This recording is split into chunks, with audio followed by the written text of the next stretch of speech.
Hi ചങ്ങായിമാരെ, ഇത് നമ്മൾ വിചാരിച്ച മതിയൊന്നുമല്ല കേട്ടോ. അതൊക്കെ വേറെ ലെവലായി മാറിക്കൊണ്ടിരിക്കുകയാണ് കേട്ടോ. അത് തള്ളൊന്നുമല്ല, അത് ഒറിജിനലായി നടന്നുകൊണ്ടിരിക്കുകയാണ് കേട്ടോ. 2022 ശേഷം കേരളത്തിൻ്റെ പല ഭാഗങ്ങളിലും ഇതന്നെയാണ് കാഴ്ച കേട്ടോ.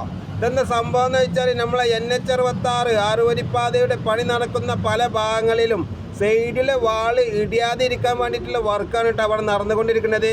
പല രാജ്യങ്ങളിലും ഇതുപോലെയുള്ള വർക്കുകളൊക്കെ നമ്മൾ കണ്ടിട്ടുണ്ടെങ്കിലും നമ്മളെ നാട്ടിൽ ഇതുപോലെ ലൈവായിട്ട് നമ്മൾ വർക്ക് ആദ്യമായിട്ടാണ് കേട്ടോ കാണുന്നത്.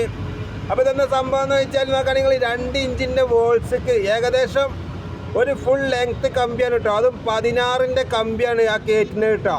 ഒരു ഫുൾ ലെങ്ത്ത് കമ്പിയാണ് കേട്ടോ അതിൻ്റെ ഉള്ളിലേക്ക് ആ കയറ്റുന്നത്. അത് കയറ്റിയതിന് ശേഷം അതിൻ്റെ ഉള്ളിലേക്ക് സിമെൻറ്റിൻ്റെ ഗ്രൗട്ട് മെഷീനറി ഉപയോഗിച്ച് അടിച്ച് കയറ്റുകയാണ് കേട്ടോ. അതിന് ശേഷം പുറം ഭാഗത്ത് നെറ്റ് വെച്ചിട്ട് കോൺക്രീറ്റ് ചെയ്യാണ്.